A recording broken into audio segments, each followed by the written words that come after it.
कपड़े धोने वाली बहू। शादी के पहले से ही विभा को कपड़े धोने का बड़ा शौक था। कभी नल के नीचे तो कभी तालाब के पास। अरे मेरी नीली वाली लुंगी नहीं दिख रही है। विभा की अम्मा, कहाँ रखी है लुंगी? अरे वो तो विभा ने परसों ही धोकर रखी थी आपकी अलमारी में, देखो वहीं होगी। वो ना मैंने आज धो दी, मुझे लगा कि गंदी हो गई होगी। अरे कैसे गंदी हो गई थी? उसे तो मैंने पहना भी नहीं। हे भगवान, इस लड़की के कपड़े धोने की आदत से परेशान हो गया हूँ मैं। जितना तो घर में राशन नहीं आता, उससे कहीं ज्यादा डिटर्जेंट पाउडर का खर्चा है। इसकी शादी करवा दो, शादी जाए अपने घर में ही करे काम, फिर चाहे घर के कपड़े धोने हो या पूरे गांव के।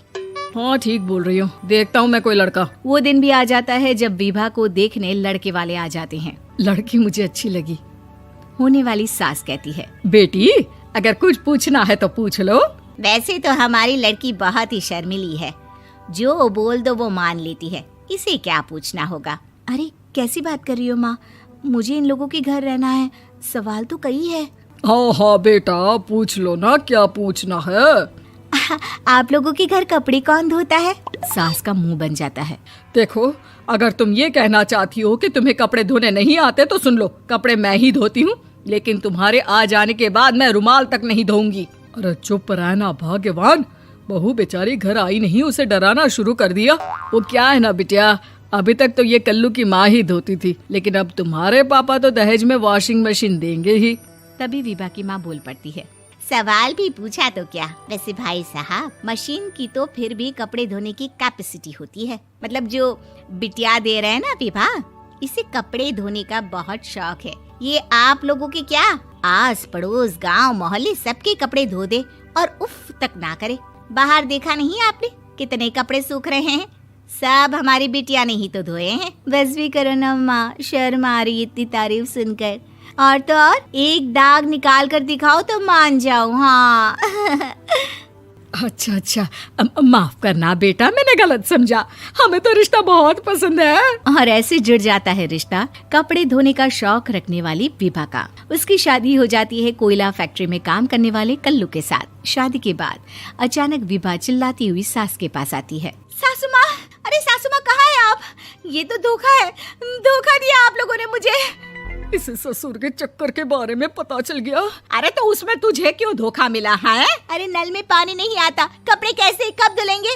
अच्छा, तू पानी नहीं आ रहा उसकी बात कर रही है। तो आपने क्या सोचा? कुछ नहीं। अच्छा, तेरी माँ ने कहा था कि कपड़े धोने का शौक है तुझे, याद आया मुझे। शौक बोलकर कपड़े धोने वाले मेरे जुनून को कम ना आके सासू माँ, कपड़ा धोना मेरा गुरूर है। तभी पति भी वहाँ आ जाता है। अभी मैंने इसे सनी देओल की फिल्म दिखाई है, उसी के डायलॉग मार रही है माँ। अच्छा सुन, साफ साफ बता रही हूँ, पानी सुबह 4 से 6 और शाम को 10 से 12 आता है, समझी? विभा टाइमिंग सुनकर हैरान हो जाती है। ये क्या भूतों का मोहल्ला है? सुबह 4 बजे उठकर कौन कपड़े धोता है? 4 बजे टंकी में पानी जाता है, फिर सारा दिन धोना ना, किसने मना किया? अरे कैसी बात कर रही हैं? 200 लीटर की टंकी में कितने कपड़े धो लूंगी मैं? सुबह ही उठ जाऊंगी मैं। अब क्या था, विभा सुबह 4 से लेकर रात के 12 बजे तक कपड़े ही धोती रहती। एक रोज सास पड़ोस से निकलकर कहीं जा रही होती है कि साथ वाली कहती है, हाँ कल्लू की माँ, जरा ये बताओ कि 2 साड़ी है, 2 ब्लाउज और एक पेटीकोट और एक नाड़े वाला लंबा कच्छा। हाँ तो? अरे तो क्या, कितना लोगी धुलाई ये बताओ। धोबन दिख रहे हैं हम क्या? हमारे पति सरकारी नौकरी से अभी रिटायर हुए हैं और बेटा सुपरवाइजर है कोयला फैक्ट्री में। धोबन समझ रखा है हमें? हाय रे कल्लू की अम्मा, माफ कर दो, वो तो मोहल्ले में यही सब बता रहे थे कि तुमने बहू को कपड़ा धुलवाने के काम में लगा दिया है। सास को पड़ोसन की बात सुनकर गुस्सा आ जाता है। वो घर पहुंचती है जहां घर के बाहर ही इतने सारे कपड़े सूख रहे होते हैं जितने कि किसी धोबन के घर पर। अरे ओ कल्लू की दुल्हन, बाहर निकल।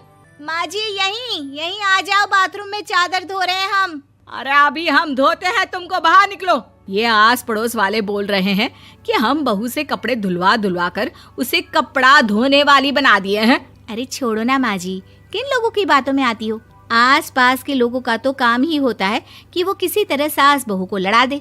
बहू सारे घर के कपड़े धोती है, ये क्या कम है? बोलिए। सास को भी लग जाता है कि वो बहू का ये सनकीपन नहीं छुड़वा सकती, इससे अच्छा है कि खुद ही चुप हो जाए। एक रोज सास और बहू मंदिर जाते हैं, जहाँ सास की साड़ी वहाँ खड़ी भीख मांगने वाली से मिलती है। माँ जी क्या बात है, आपकी साड़ी उस भिखारन से कितनी मिल रही है ना? हाँ हाँ, देखो तो दोनों की साड़ी मिल रही है। क्या बात है कल्लू की अम्मा, तुम खुद को तो अफसर की बीवी बताती हो और ऐसी सिंपल सी प्लेन साड़ी पहनकर घूमती हो। सिंपल और प्लेन नहीं है ये साड़ी। तो क्या सोने के धागे से फूल बने हैं? कुछ भी सासू माँ, कुछ भी। हाँ, बने थे इस साड़ी में सोने के धागे से फूल। मेरे पति लेकर आए थे मद्रास से स्पेशली मेरे लिए 10,000 की। ताहे भाई साहब इस भिखारन के लिए भी सेम टू सेम साड़ी लेकर आए होंगे 10,000 की। सास उस वक्त तो कुछ नहीं कहती, लेकिन बहू के साथ घर आती है और अलमारी से एल्बम निकाल कर लाती है। ये साड़ी देख रही है, ये वही साड़ी है जिसे मैंने अभी पहना था। इस साड़ी में ये जो चमकदार फूल दिख रहे हैं ना, ये सोने के धागों से काढ़े गए हैं। लेकिन तू लोकल वॉशिंग मशीन ब्रश से घिस घिस कर सारे फूलों को निकाल कर साड़ी प्लेन कर दी।